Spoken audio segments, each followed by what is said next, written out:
Hello बच्चों, let's see this question. The question says identify incorrect statement regarding H2O2.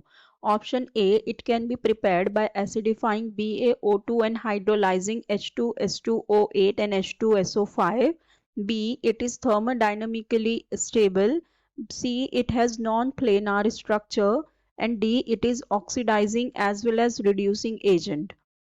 सो यहाँ पे हमें इस क्वेश्चन में कहा गया है हमें बताना है incorrect statement regarding H2O2 hydrogen peroxide के रिगार्डिंग हमें इनकरेक्ट स्टेटमेंट बतानी है। ठीक है, तो हम वन बाय वन सारी स्टेटमेंट देख लेते हैं। फर्स्ट स्टेटमेंट में हमें ये कह रहा है कि it can be prepared by acidifying BaO2 and hydrolysing H2S2O8 and H2SO5।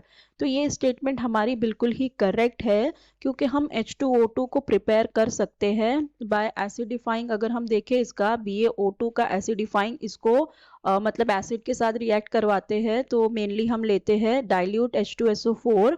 सो जब इसका रिएक्शन करवाते हैं तो यहाँ पे हमें मिलता है BaSO4 एंड प्लस H2O2 मिल जाता है। ठीक है, ऐसे ही अगर हम हाइड्रोलाइसिस करवाए तो भी हमें मिल जाता है। हम अगर H2S2O8 का हाइड्रोलिसिस करवा दे, वाटर के साथ रिएक्ट करवा दे, तो यहाँ पे भी हमें मिल जाता है H2SO4 एंड प्लस H2O2। तो इसका मतलब ये वाली स्टेटमेंट हमारी बिल्कुल ही करेक्ट है। फिर नेक्स्ट स्टेटमेंट हमें दी हुई है that it is thermodynamically stable. तो ये स्टेटमेंट बिल्कुल ही रॉन्ग है क्योंकि जो हमारा H2O2 होता है, H2O2 this is thermodynamically unstable.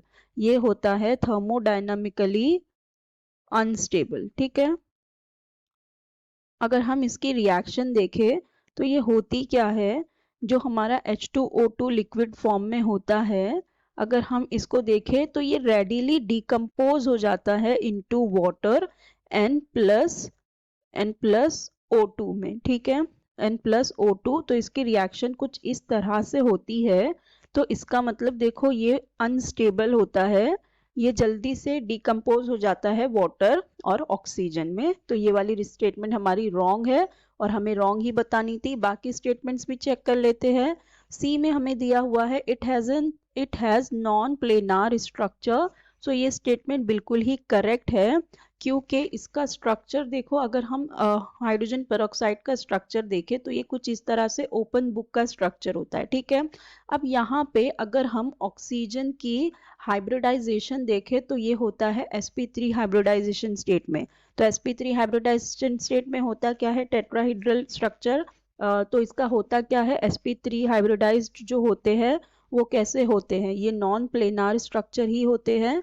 सो जो हमारा पेरोक्साइड होता है it is non planar due to this sp3 hybridised oxygen atom. Next it is saying it is oxidising as well as reducing agent. तो यस, ये statement हमारी बिल्कुल ही correct है।